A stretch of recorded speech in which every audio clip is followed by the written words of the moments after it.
Di sebuah desa kecil, di pinggiran Kabupaten Banyumas, hiduplah dua pemuda yang dikenal akrab sejak kecil, Bandi dan Karmin.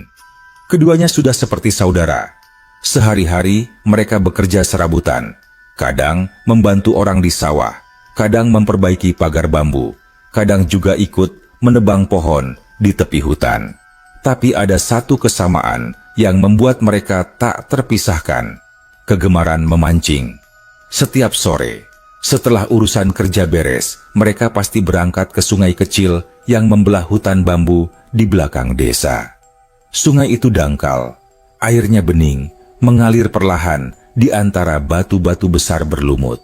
Kadang mereka duduk diam berjam-jam di atas batu, hanya ditemani suara burung dan gemericik air tanpa banyak bicara. Kalau sore kayak gini, enaknya ya mancing, Min, ujar Bandi sambil mengikat kail di ujung senar. Tubuhnya kurus tapi berotot, kulitnya gelap karena sering terpapar matahari. Ia dikenal sedikit keras kepala, tapi berhati baik. Karmin hanya mengangguk. Ia lebih pendiam, lebih hati-hati dalam bertindak. Namun, karena sudah lama bersahabat, ia tahu kalau Bandi mulai bicara seperti itu, artinya akan ada rencana baru yang aneh-aneh. Hari itu, mereka duduk di tepi sungai sambil menunggu ikan menyambar umpan. Matahari mulai turun, sinarnya menembus sela-sela daun bambu. Udara mulai sejuk dan suasana begitu tenang. Sampai kemudian, dari arah jalan setapak di belakang mereka, muncul suara langkah seorang lelaki tua. Itu Pak Karto, warga tua yang sering lewat membawa ranting-ranting kering untuk dijual. Ia berhenti di dekat mereka dan menatap ke arah hulu sungai. "Kalian mancing di sini terus ya?" tanyanya dengan suara serak. "Iya Pak, di sini ikannya lumayan," jawab Bandi sopan. Pak Karto mengangguk pelan, lalu menunjuk ke arah utara, ke arah sungai yang semakin menyempit dan menghilang di balik rimbunnya pepohonan. "Jangan pernah mancing sampai ke atas sana," katanya lirih. "Batu besar berlumut di tikungan keempat itu. Jangan pernah dilewati." Bandi menatap ke arah yang ditunjuk. Dari tempatnya duduk, ia hanya bisa melihat aliran sungai yang tampak makin gelap di bawah naungan pohon tinggi. "Kenapa, Pak?" tanyanya, mencoba tersenyum. Pak Karto memandang mereka bergantian, lalu menunduk sedikit. "Orang dulu bilang, lewat batu itu sudah bukan dunia kita. Pernah ada orang mancing sampai ke sana, nggak pernah pulang." Karmin spontan merinding, tapi Bandi justru tertawa kecil. Itu kan cerita orang tua dulu, Pak. Sekarang mana ada begituan?" Pak Karto tidak menjawab. Ia hanya menatap Bandi lama, lalu berbalik perlahan dan pergi sambil menghela napas berat. Begitu suara langkahnya menghilang, Karmin menatap Bandi dengan wajah cemas. "Ban, jangan bilang kamu kepikiran ke sana," katanya pelan. Bandi tersenyum lebar. "Lah, kalau katanya di sana banyak ikan besar, ya kenapa enggak dicoba? Lagian cuma lewat batu doang." "Cuma lewat batu," ulang Karmin. "Tapi kalau beneran angker gimana?" "Kalau takut, kamu tunggu di sini aja. Aku pergi sendiri juga enggak apa-apa." Ucapan itu membuat Karmin kesal sekaligus takut. Ia tahu sifat sahabatnya. Kalau sudah dibilang berani, malah makin nekat. Maka, sore itu, dengan berat hati, ia setuju ikut. Menjelang senja, mereka mulai berjalan menyusuri sungai ke arah hulu. Semakin jauh mereka melangkah, semakin sepi suasana. Pepohonan makin tinggi, sinar matahari makin redup, dan udara terasa lembab bercampur aroma rerumputan. Setelah melewati 3 tikungan, Karmin berhenti. "Ben, itu batunya?" tanyanya lirih. Di depan mereka berdiri sebuah batu besar berlumut, setinggi dada orang dewasa, lebar dan bulat seperti kepala kerbau raksasa. Di atasnya tumbuh semak kecil dan akar yang menjalar ke air. Di sekitar batu itu, aliran sungai menjadi tenang, bahkan hampir tak terdengar. Bandi menatapnya lama. Kayaknya iya. Nah, katanya di balik batu ini banyak ikan gede. Kita lihat aja. Karmin menarik napas panjang, tapi tak berkata apa-apa. Ia mengikuti Bandi melangkah melewati batu itu.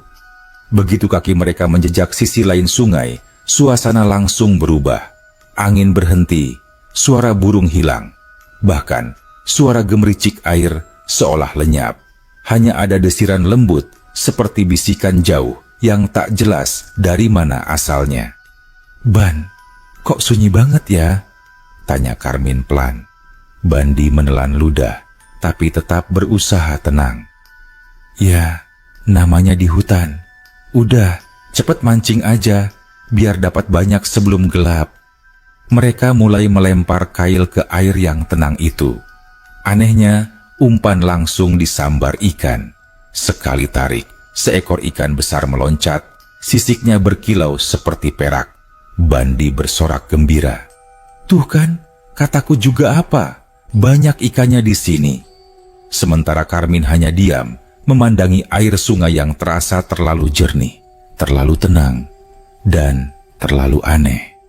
1 jam kemudian, ember kecil mereka sudah penuh ikan. Tapi langit di atas hutan tampak berubah cepat.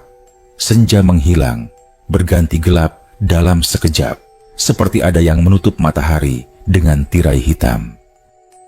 Karmin menatap sekeliling. "Ban, udah malam. Balik yuk." Bandi mengangguk. Mereka pun berkemas, berjalan menelusuri jalur yang sama seperti saat datang. Tapi baru beberapa langkah, Karmin berhenti mendadak. "Ban, ini bukan jalan tadi." Bandi menatap sekeliling. Jalur setapak yang tadi mereka lewati sudah tidak ada. Semak menutup rapat, pepohonan tampak berbeda, dan air sungai di samping mereka kini mengalir pelan dengan warna keperakan aneh, memantulkan cahaya redup entah dari mana. "Tenang, mungkin kita salah arah dikit. Balik aja ke batu besar tadi," ujar Bandi mencoba menenangkan. Tapi, setelah 10 menit berjalan, batu itu tak juga terlihat. Langit semakin gelap, udara mulai dingin dan lembab. Tidak ada suara jangkrik, tidak ada hembusan angin, hanya kesunyian. Dan di kejauhan, samar-samar, terdengar suara gamelan halus. Karmin menatap Bandi dengan wajah pucat. "Kamu dengar, Ban?" Bandi mengangguk pelan. "Iya, tapi siapa yang main gamelan di tengah hutan begini?" Suara itu makin jelas, diiringi cahaya kecil, seperti obor yang bergerak di antara pepohonan. Mereka saling pandang, tak tahu harus kabur atau mendekat. Tapi rasa penasaran, seperti biasa, lebih kuat dari rasa takut di dada Bandi. "Yuk, kita lihat," katanya pelan. Karmin hendak menolak, tapi langkah Bandi sudah lebih dulu menembus kegelapan, mengikuti cahaya itu. Dan tanpa mereka sadari, mereka baru saja melangkah ke wilayah yang tak seharusnya mereka jamah. Cahaya obor itu tampak berayun-ayun di kejauhan, di antara batang pohon besar yang menjulang. Suara gamelan makin jelas, pelan, lembut, tapi entah kenapa, terasa seperti datang dari segala arah sekaligus. Ada bonang, saron, kendang, namun dentingnya seperti menggema di balik kabut. Bandi melangkah lebih dulu, menyingkirkan ranting yang menggantung rendah. Karmin mengikuti di belakang, langkahnya hati-hati. Bau wangi bunga malam tiba-tiba memenuhi udara, samar tapi menenangkan. "Ban, kita beneran mau nyamperin?" bisik Karmin dengan nada cemas. "Ya, udah sekalian.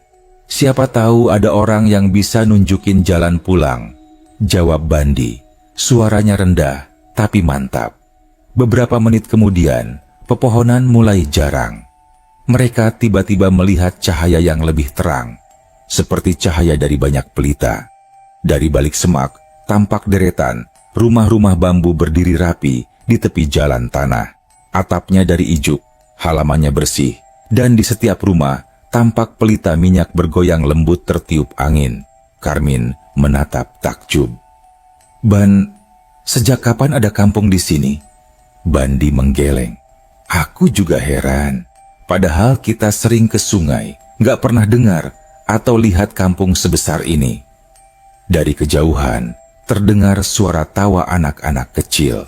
2 orang perempuan membawa tampah berisi daun pisang lewat di depan mereka. Tapi saat mereka lewat, langkah kedua perempuan itu tak menimbulkan suara sedikit pun. "Assalamualaikum," sapa Bandi ragu. Kedua perempuan itu berhenti sebentar, menoleh sambil tersenyum sopan. "Iya nak, kalian dari mana? Sudah malam begini kok baru datang?" Suaranya lembut, tapi datar, seperti suara yang tidak keluar dari tenggorokan manusia. Bandi menjawab pelan, "Kami dari desa bawah, Bu. Kami tersesat waktu mancing di sungai." "Oh, begitu. Kasihan. Mari, ikut kami dulu, biar istirahat di rumah Pak Lurah," ujar salah satu perempuan itu sambil memberi isyarat tangan. Bandi menatap Karmin, dan dengan sedikit keraguan mereka mengikuti langkah 2 perempuan itu melewati jalan setapak kampung. Di kanan kiri, rumah-rumah tampak sederhana tapi bersih. Asap tipis keluar dari tungku, dan aroma masakan tercium samar. Suasana kampung itu terasa tenang. Terlalu tenang. Di tengah kampung, mereka tiba di halaman luas dengan pendopo kecil. Di sanalah duduk seorang lelaki tua, berjanggut putih, memakai beskap hitam dan kain lurik. Di sampingnya, ada obor besar yang menyala terang, menerangi wajahnya yang penuh wibawa, tapi menenangkan. "Selamat malam, nak," sapa lelaki itu dengan suara berat tapi lembut. "Kalian pasti lelah. Silakan duduk dulu." Bandi dan Karmin segera duduk bersila di lantai bambu. Lelaki tua itu memperkenalkan diri sebagai Pak Wirma, kepala kampung itu. Ia memandang mereka dengan mata teduh, namun tajam. "Jarang ada tamu datang malam-malam ke kampung kami. Biasanya orang luar takut melewati sungai itu," katanya perlahan. Bandi mencoba tersenyum. "Kami nggak tahu, Pak. Tadi keburu gelap, jadi nyasar ke sini." Pak Wirma mengangguk. "Tak apa. Kalian bisa bermalam di sini. Besok pagi baru kami bantu tunjukkan jalan pulang." Dari balik rumah, muncul seorang perempuan muda membawa nampan berisi makanan. Ada nasi hangat, sayur daun singkong, sambal, dan ikan bakar yang masih mengepul. Karmin langsung menatap ikan itu, lekat-lekat. "Ban, itu kayaknya ikan yang tadi kita dapat," bisiknya dengan wajah tegang. Bandi juga memperhatikan. Sisik ikan itu sama persis. Bahkan di perutnya masih ada bekas luka kecil dari kail milik Karmin. Tapi bagaimana mungkin ikan hasil tangkapan mereka tadi sudah disimpan di ember di pinggir sungai? Namun Pak Wirma tersenyum ramah. "Makanlah dulu, nak. Perut kenyang, hati tenang. Baru nanti tidur." Mereka berdua saling pandang. Perut lapar membuat Karmin akhirnya mengambil sesuap nasi. Rasanya enak, bahkan lebih enak dari makanan rumah. Tapi Bandi menelan dengan susah payah. Entah kenapa, ada perasaan ganjil di dadanya. Setelah makan, seorang pemuda kampung datang membawa 2 tikar anyaman. Mereka diarahkan ke rumah bambu di ujung kampung untuk beristirahat. Rumah itu sederhana, berlantai tanah, tapi bersih. Pelita minyak di pojokan bergetar pelan. "Tidurlah di sini," kata pemuda itu singkat, lalu pergi begitu saja. Bandi menutup pintu bambu, kemudian duduk bersandar di dinding. Di luar, angin berembus lembut. Tapi tak lama, dari arah tengah kampung, terdengar lagi suara gamelan. Kali ini lebih keras, ritmenya cepat, seperti iringan orang menari. Karmin mulai resah. "Ban, aku ngerasa nggak enak. Ini kampung aneh banget. Orang-orangnya ramah, tapi nggak ada satupun yang kedengaran langkahnya waktu jalan." Bandi terdiam. Ia juga menyadari hal itu sejak tadi, tapi sebelum ia menjawab, sesuatu membuatnya menoleh ke arah jendela. Dari celah anyaman bambu, ia melihat bayangan orang-orang menari di bawah cahaya obor. Gerakan mereka indah, tapi ganjil. Seperti melayang sedikit di atas tanah, tubuh mereka bergetar samar, dan sebagian terlihat seperti berasap di tepinya. Wajah Bandi memucat. Ia langsung menarik Karmin menjauh dari jendela. "Jangan lihat keluar," katanya pelan tapi tegas. Karmin menatapnya dengan mata membesar.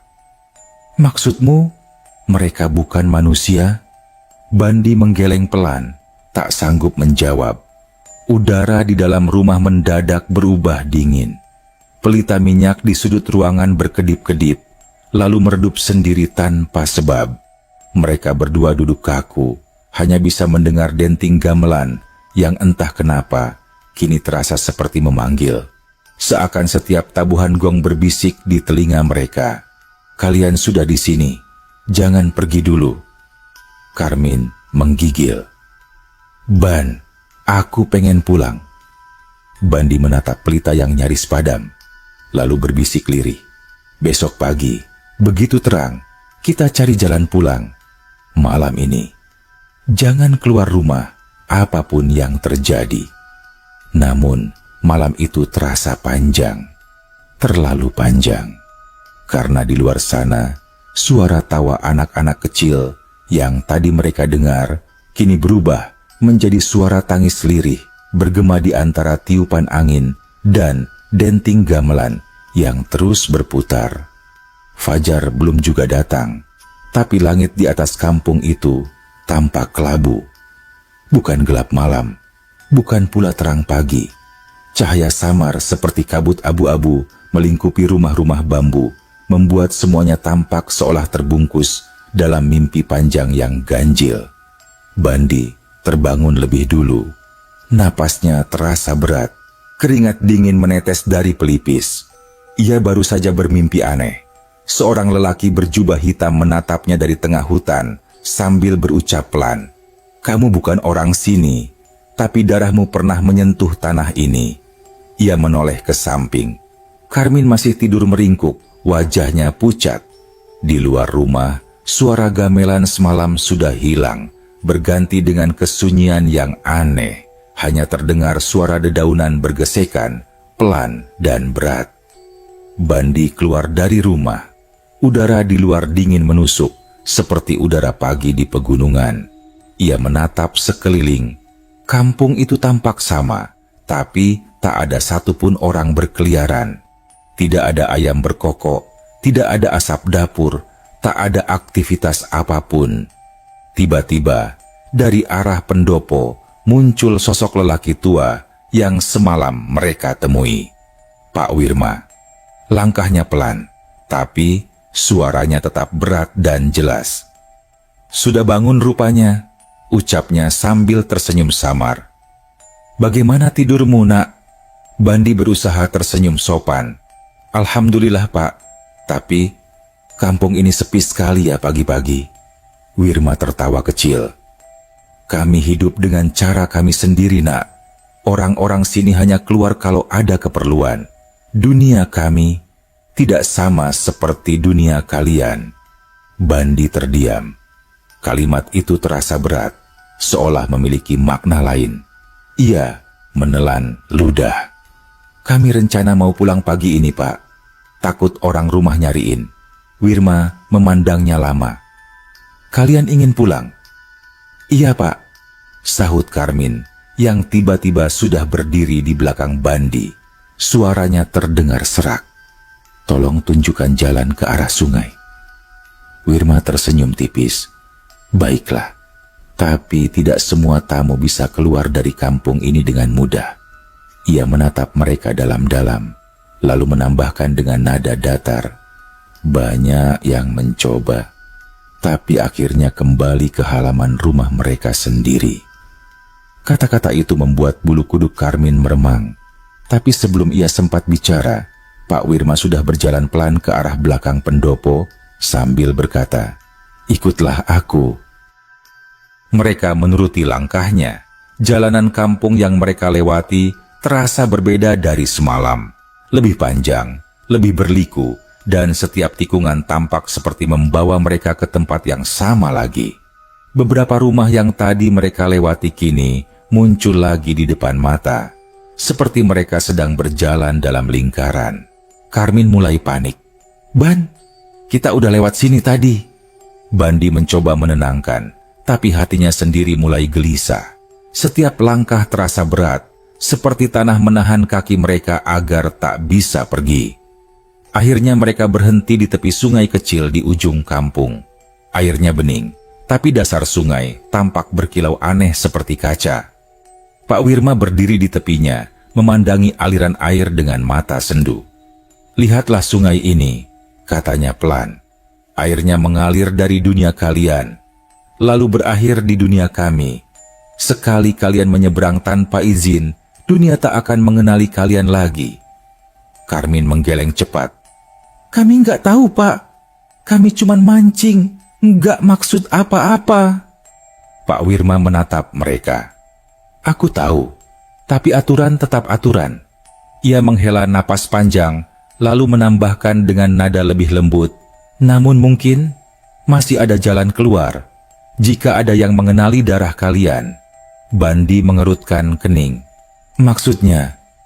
Pak Wirma tidak menjawab. Ia justru menatap Bandi lebih lama, seolah sedang mencari sesuatu di balik wajahnya. "Siapa nama leluhurmu, nak?" tanyanya tiba-tiba. Bandi bingung. "Leluhur? Maksud bapak? Kakek?"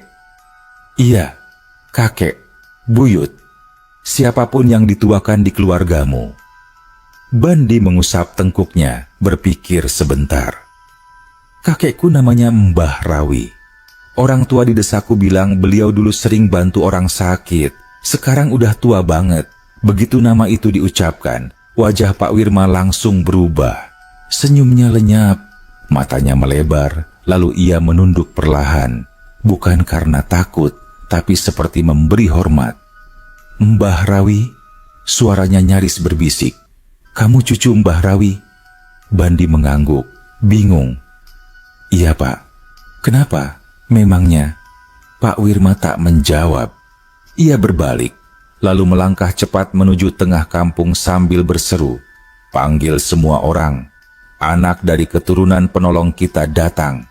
Dari balik rumah-rumah bambu, satu persatu penduduk kampung muncul. Mereka bergerak perlahan.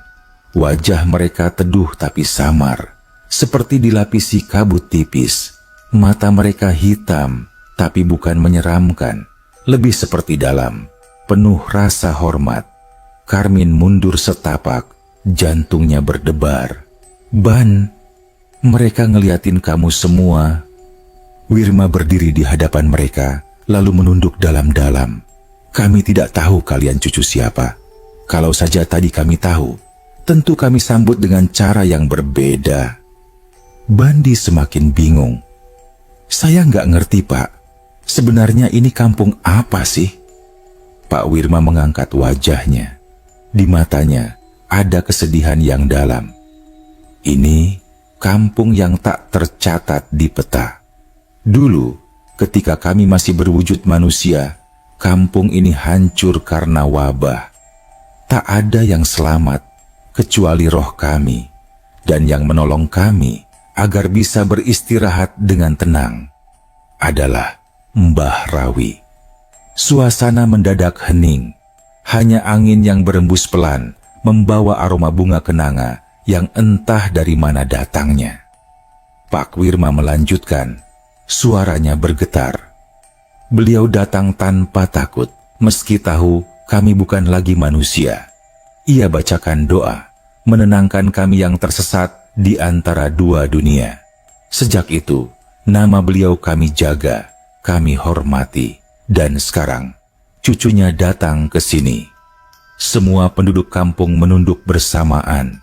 Gerakan mereka serentak, tanpa suara, hanya meninggalkan keheningan yang membuat udara terasa berat. Bandi melangkah mundur setapak, tak tahu harus bicara apa. Karmin hanya menatapnya dengan wajah bingung antara takut dan lega. Pak Wirma menatap mereka berdua lagi. Kalian akan kami antar pulang. Tapi sebelum itu, ada yang ingin bertemu denganmu, nak. Bandi menelan ludah. Siapa, Pak? Pak Wirma menatap ke arah ujung kampung, di mana pepohonan tampak lebih gelap dan kabut mulai turun. Penjaga sungai yang dulu disembuhkan oleh Mbah Rawi sendiri. Udara mendadak berubah dingin. Dari arah kabut, samar-samar terdengar langkah berat, seperti hewan besar berjalan perlahan di air dangkal. Gamelan yang semula hening, kini kembali berbunyi, tapi kali ini pelan dan berat, seperti tabuhan untuk menyambut tamu agung. Karmin menggenggam tangan Bandi erat. Ban, jangan jauh-jauh dariku. Bandi menatap ke arah kabut yang makin pekat, jantungnya berdebar keras. Di balik kabut itu, terlihat samar sosok tinggi berjubah hitam membawa obor, mendekat perlahan. Dan dari setiap rumah, penduduk kampung berlutut. Seolah yang datang bukan sekadar penghuni kampung, melainkan penguasa alam mereka sendiri. Udara di sekitar kampung mendadak berubah berat. Embusan angin berhenti, dedaunan yang tadi bergoyang kini diam sepenuhnya. Suara gamelan mengalun pelan, nadanya rendah dan dalam, seperti iringan upacara tua yang sakral. Kabut di ujung jalan perlahan menipis, memperlihatkan sosok tinggi berjubah hitam yang melangkah perlahan ke arah mereka. Di tangan kanannya tergenggam obor besar, nyalanya berwarna kekuningan tapi tidak berasap. Langkahnya tenang, namun setiap kali kakinya menyentuh tanah, permukaan bumi bergetar halus, seolah tempat itu mengenal dan tunduk padanya. Pak Wirma menunduk dalam-dalam. Begitu juga semua warga kampung. Hanya Bandi dan Karmin yang masih berdiri, terpaku oleh rasa takut, bercampur bingung. Ketika sosok itu semakin dekat, tampak wajahnya samar-samar, diterangi cahaya obor.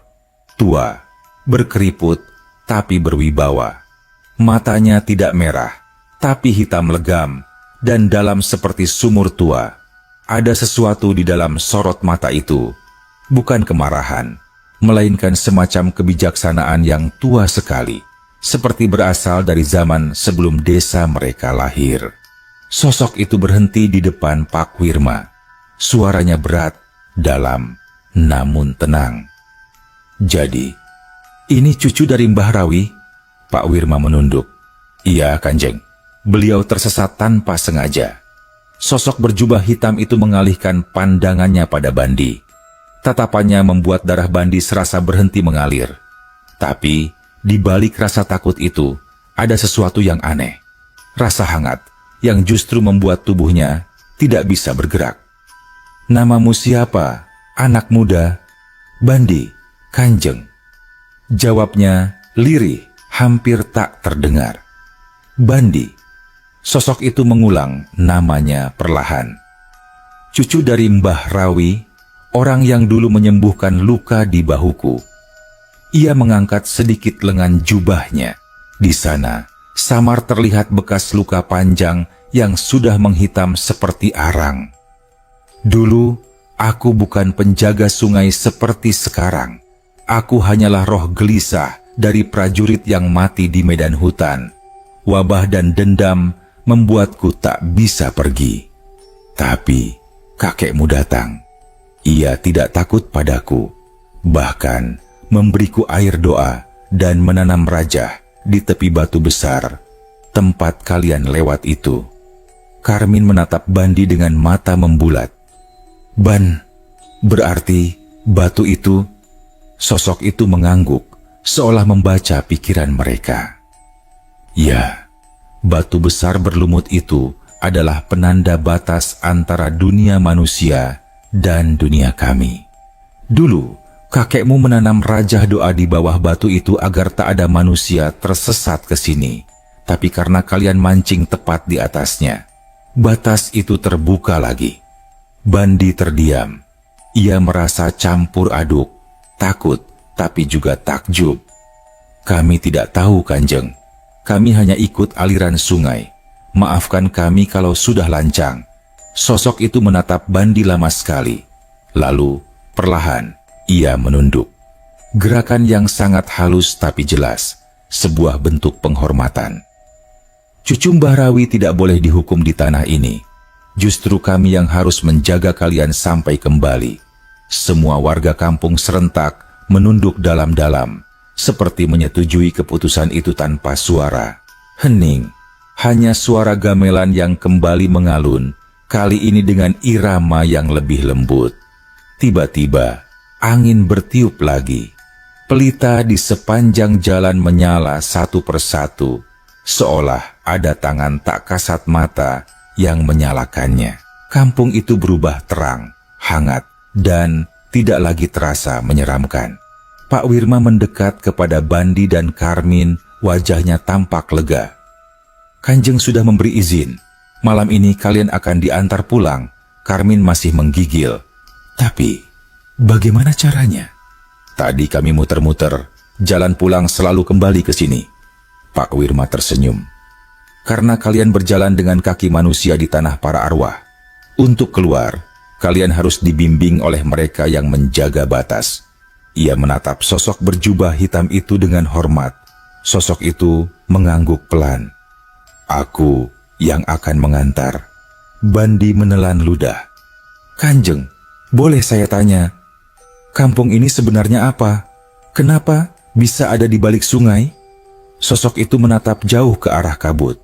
Dulu kampung ini bernama Kampung Wanarjati.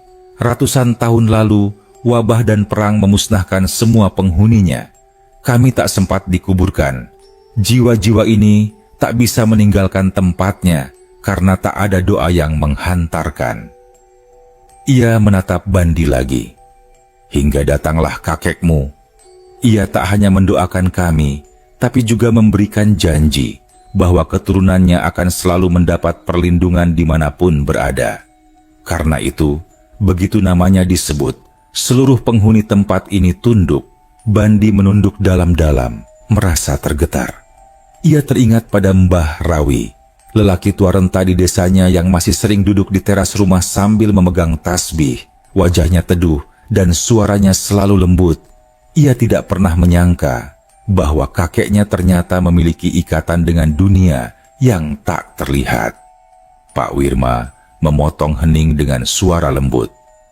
Kanjeng, mungkin sebaiknya mereka beristirahat dulu. Sebelum fajar, kami antar ke batas sungai.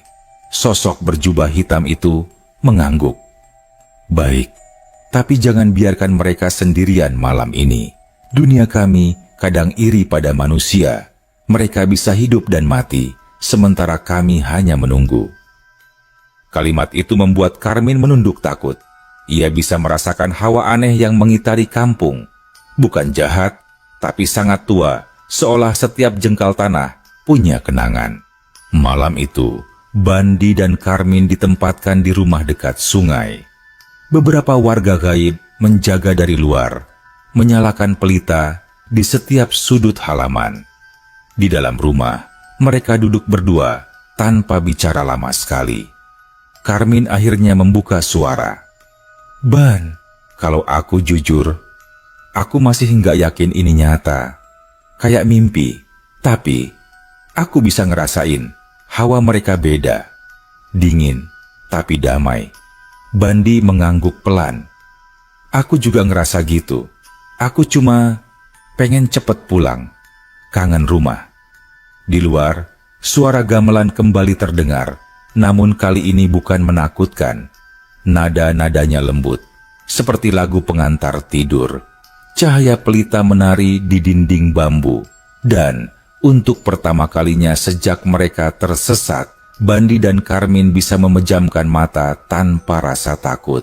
Namun menjelang fajar, Bandi terbangun oleh bisikan halus di telinganya. "Terima kasih sudah datang, Cucu Rawi. Kampung kami bisa tenang lagi. Tapi ingat, batas itu sudah terbuka. Jaga agar manusia lain tak melangkah ke sini." Begitu Bandi menoleh, tak ada siapa-siapa. Hanya bau wangi kenanga yang samar di udara. Dan dari kejauhan, kabut mulai naik perlahan, menandakan saat mereka akan dikembalikan ke dunia manusia. Fajar belum sepenuhnya tiba ketika suara langkah kaki terdengar di depan rumah bambu tempat Bandi dan Karmin beristirahat. Ketukan lembut di pintu diiringi suara Pak Wirma. "Bandi, Karmin, saatnya pulang. Kanjeng sudah menunggu di tepi sungai." Bandi bangkit perlahan, tubuhnya masih lemas tapi pikirannya jernih. Karmin menatapnya dengan wajah cemas tapi bersemangat. "Akhirnya, kita bisa keluar dari sini, Ban." Di luar, udara terasa dingin tapi tidak menusuk seperti sebelumnya. Kabut tipis menggantung di antara pohon-pohon kelapa yang berdiri rapat di pinggir kampung. Cahaya pelita masih menyala di sepanjang jalan tanah yang mereka lalui, menuntun langkah seperti barisan bintang di bumi. Pak Wirma berjalan di depan, diikuti oleh beberapa warga kampung gaib yang membawa obor. Mereka tidak banyak bicara, hanya sesekali menunduk jika berpapasan dengan sosok-sosok lain yang muncul dari kabut. Ada yang menyerupai manusia, ada pula yang hanya berupa bayangan samar, tapi semua tampak menaruh hormat pada Bandi. Ketika mereka sampai di tepi sungai, sosok berjubah hitam sudah berdiri menunggu di atas batu besar berlumut. Batu yang dulu mereka lewati saat mencari tempat memancing. Di sekeliling batu, air sungai tampak berputar, perlahan membentuk pusaran kecil, memantulkan cahaya pelita, seperti cermin yang hidup. Sosok itu menatap mereka lama. "Sebelum kalian pergi, ada hal yang harus kalian dengar." Ia menatap Bandi dalam-dalam. "Batas antara dunia ini dan dunia kalian sudah terbuka kembali. Raja yang ditanam kakekmu dulu melemah karena aliran sungai berubah. Jika tak diperkuat, manusia lain bisa tersesat seperti kalian. Dan tidak semua akan diterima seperti kalian berdua." Bandi menelan ludah, suaranya parau. "Lalu, apa yang harus saya lakukan, Kanjeng?" Sosok itu mengulurkan tangannya, dan dari balik jubah, ia mengeluarkan batu kecil berwarna kehitaman dengan guratan aneh di permukaannya. Batu itu tampak hidup, berdenyut halus seperti jantung yang berdetak. "Bawa batu ini ke kakekmu. Katakan padanya, Wanarjati masih bernafas. Ia akan tahu apa yang harus dilakukan." Bandi menerima batu itu dengan kedua tangan, menunduk dalam-dalam.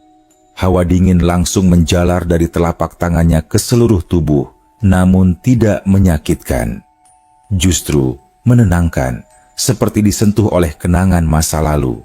Sosok itu kemudian menatap Karmin. "Kau ikut karena setia pada sahabatmu. Itu keberanian yang tak banyak dimiliki manusia. Tapi ingat, jangan kembali ke tempat ini. Dunia kami tidak suka dikunjungi dua kali oleh orang yang sama." Karmin hanya bisa mengangguk kaku. Saya janji, Kanjeng." Angin berhembus perlahan, membawa aroma wangi bunga kenanga. Dari balik kabut, terdengar suara gamelan lembut, iramanya seperti doa perpisahan. Sosok itu mengangkat tangannya tinggi-tinggi, dan air sungai yang tenang tiba-tiba beriak pelan. Pusaran air di depan batu besar makin membesar, membentuk lingkaran sempurna dengan cahaya keemasan di tengahnya. Langkahlah ke dalam air. Jangan menoleh ke belakang, apapun yang terjadi. Bandi menatap Pak Wirma untuk terakhir kalinya. Wajah gadis itu tampak sendu, tapi ia tersenyum lembut. "Kalau suatu saat kamu mendengar suara gamelan di tepi sungai. Jangan takut, itu artinya kami masih mengingatmu. Bandi menunduk, menahan perasaan yang sulit dijelaskan. Ia menggenggam batu kecil itu kuat-kuat, lalu melangkah ke pusaran air bersama Karmin. Begitu kaki mereka menyentuh permukaan sungai, dingin menusuk langsung ke tulang. Kabut menebal, suara gamelan makin jauh, dan tiba-tiba semua menjadi gelap. Ketika Bandi membuka matanya, ia mendapati dirinya sudah berdiri di tepi sungai tempat mereka biasa memancing. Matahari baru terbit, burung-burung berkicau, dan tak ada tanda-tanda kampung misterius itu. Air sungai tampak tenang, jernih, seolah tak pernah terjadi apa-apa. Karmin terkulai di tanah, masih setengah sadar. "Ban, kita beneran balik?" katanya lirik. Bandi menatap sekeliling. Kayaknya, iya. Tapi, sesuatu membuatnya merinding. Tas pancing mereka tampak rusak, bajunya basah dan kotor, dan langit yang ia lihat berbeda. Lebih cerah, tapi dengan posisi matahari yang terasa asing. Tak lama, terdengar suara orang berteriak dari kejauhan. 2 orang warga desa berlari ke arah mereka, wajahnya pucat. "Astagfirullah, Bandi, Karmin, kalian dari mana aja?" Bandi bingung. "Kami baru aja dari sungai. Semalam tersesat." Salah satu warga menatap mereka dengan mata membesar. "Semalam? Kalian hilang 3 hari, Ban." Karmin terperanjat. 3 hari? Warga lain mengangguk panik. "Kami udah nyari kalian kemana-mana. Sungai ini udah dikuras sebagian. Kami pikir kalian tenggelam. Polisi, warga, semua udah nyerah." Bandi terdiam. Jantungnya berdegup keras. Ia menatap sungai itu lagi, tapi arusnya kini benar-benar biasa. Tak ada kabut, tak ada suara gamelan, tak ada tanda kampung gaib. Hanya aliran air dan gemericik yang tenang. Tangannya masih menggenggam sesuatu. Ia membuka perlahan. Batu kecil hitam itu masih ada. Denyutnya sudah berhenti. Tapi guratan di permukaannya kini membentuk pola yang samar, menyerupai huruf Ra dalam aksara Jawa. Ia menyimpannya di saku, lalu menatap Karmin. "Kita harus ke rumah Mbah Rawi." Sore itu, mereka tiba di rumah Mbah Rawi. Lelaki tua itu duduk di beranda, seperti biasa, memintal tali rotan sambil menatap sawah. Begitu melihat Bandi, ia hanya tersenyum tipis. Akhirnya, janji lama itu sampai juga. "Ya, Le?" Bandi menyerahkan batu hitam itu dengan kedua tangan. "Kanjeng dari Wanarjati titip ini, Mbah." Mbah Rawi menerima batu itu tanpa terkejut. Ia menatapnya lama, kemudian mengangguk pelan. "Aku sudah tahu mereka akan memanggil kalian. Batas itu memang sudah rapuh, tapi tenanglah. Malam nanti akan kucoba tutup kembali." Karmin tak bisa menahan rasa ingin tahunya. "Mbah, kampung itu sebenarnya apa sih? Mereka arwah?" Mbah Rawi tersenyum samar. "Mereka bukan arwah jahat, Le. Mereka hanya jiwa yang terikat pada tanahnya. Saat hidup, mereka tak sempat pamit, jadi mereka menunggu, berharap ada doa yang mengantar. Itulah sebabnya aku dulu berjanji pada penjaga sungai itu, agar tidak ada lagi manusia yang tersesat di antara 2 dunia." Ia menghela napas panjang. Tapi janji itu harus dijaga turun-temurun. Bandi menatap kakeknya dalam-dalam.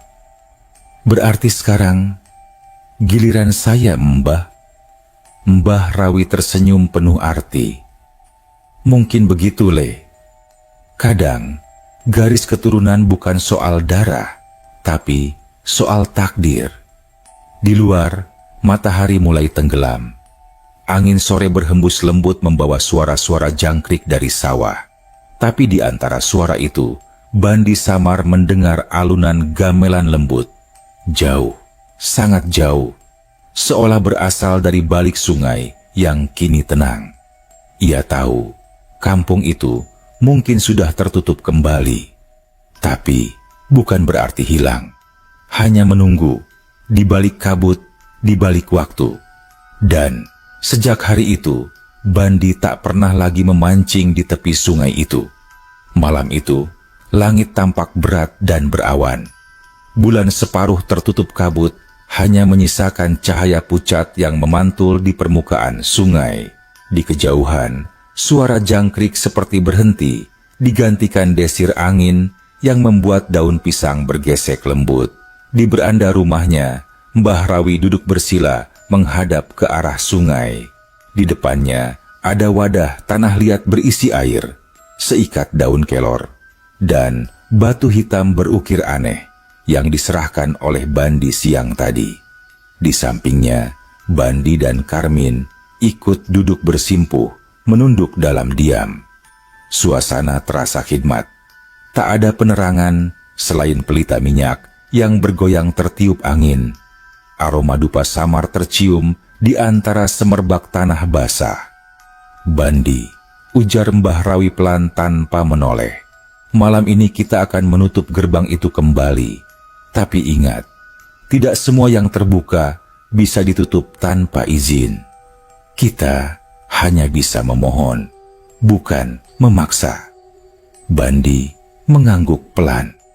Saya siap, Mbah. Lelaki tua itu menghela napas panjang, lalu mulai membaca doa dengan suara rendah. Nadanya lembut tapi dalam, seperti suara air mengalir dari dalam tanah. Jari-jarinya menyentuh permukaan air di wadah tanah liat, menggambar lingkaran yang tak dimengerti oleh Bandi maupun Karmin. Tiba-tiba, angin berhenti. Dunia seperti menahan napas. Lalu, dari arah sungai, terdengar suara gemericik yang berbeda. Bukan air, tapi seperti derap langkah kaki. Banyak orang berjalan di dalam air dangkal. Karmin menatap Bandi dengan wajah tegang. Ban, kau dengar itu? Bisiknya. Bandi hanya mengangguk. Mbah Rawi membuka matanya perlahan. Mereka datang. Gumamnya. Dari arah sungai, kabut mulai naik perlahan, seperti tirai yang terbuka. Di baliknya, tampak bayangan samar puluhan orang berdiri di tepian air. Tubuh mereka tak sepenuhnya jelas, sebagian transparan, sebagian hanya siluet gelap dengan sorot mata yang lembut. Salah satu sosok di antara mereka maju ke depan. Wajahnya menyerupai Pak Wirma. Ia tersenyum tipis. Mbah Rawi, terima kasih. Janji lama akhirnya ditepati lagi. Bandi terpaku. Pak Wirma, sosok itu menatapnya. Matanya berkilat lembut seperti air yang memantulkan bintang. Aku hanya datang untuk memastikan kalian selamat. Batu itu sudah menutup jalan kami. Setelah malam ini, manusia tak akan bisa lagi menembus Wan Arjati tanpa izin. Mbah Rawi menunduk hormat. Terima kasih atas pengertiannya, Wirma. Dunia ini dan dunia kalian memang sebaiknya tetap punya batas. Wirma tersenyum, lalu menatap Bandi. Jaga sungai itu. Jangan biarkan orang serakah menebang hutan di hulu. Itu yang membuat batas ini lemah. Sebelum Bandi sempat menjawab, suara gamelan lembut kembali terdengar. Kali ini lebih jelas, seperti berasal dari balik kabut. Sosok-sosok di tepi sungai satu persatu menunduk, lalu perlahan memudar, melebur bersama cahaya bulan yang menembus awan. Hanya Pak Wirma yang tersisa sedikit lebih lama. Ia menatap Bandi untuk terakhir kalinya. Terima kasih sudah membawa nama kakekmu. Kalau bukan karena itu, mungkin dunia kami sudah menelan kalian berdua. Kemudian ia pun memudar, meninggalkan riak halus di permukaan air. Mbah Rawi menghela napas panjang dan menutup wadah tanah liat itu dengan daun kelor. Batu hitam tadi kini tampak retak di tengah, seolah telah menyelesaikan tugasnya. "Sudah selesai," katanya lirih. Gerbang itu tertutup lagi. Namun, sesaat kemudian wajahnya berubah sendu. "Tapi ingat, Ban, dunia gaib itu bukan musuh. Mereka hanya bagian dari kehidupan yang tak terlihat. Selama manusia menjaga alam, mereka pun akan menjaga kita." Bandi menunduk hormat. "Saya paham, Mbah." Keesokan paginya desa kembali seperti biasa. Anak-anak berlarian di pematang, suara ayam jantan bersahutan, dan ibu-ibu menjemur padi di halaman. Tapi di sungai tempat mereka dulu memancing, batu besar berlumut itu telah pecah dua. Separuhnya tenggelam ke air, dan di permukaannya tumbuh lumut baru berwarna hijau terang. Seperti tanda kehidupan baru, Karmin menghampiri Bandi yang sedang duduk di tepi air. "Masih aneh rasanya." "Ya, Ban, rasanya baru semalam kita ke sana." Bandi tersenyum samar. "Mungkin karena waktu di sana memang enggak sama, Min." Ia menatap sungai itu lama, lalu berkata pelan, "Aku enggak akan pernah lagi mancing sejauh itu. Biar tempat ini jadi batas terakhir." Karmin mengangguk. "Dan kalau aku dengar gamelan dari arah hutan, aku enggak bakal nyari sumbernya." Mereka berdua tertawa kecil, tapi ada ketenangan di wajah masing-masing. Pagi berikutnya, ketika matahari baru muncul, warga desa menemukan seekor ikan besar terdampar di tepi sungai. Bentuknya aneh, warnanya perak keemasan, sisiknya memantulkan cahaya.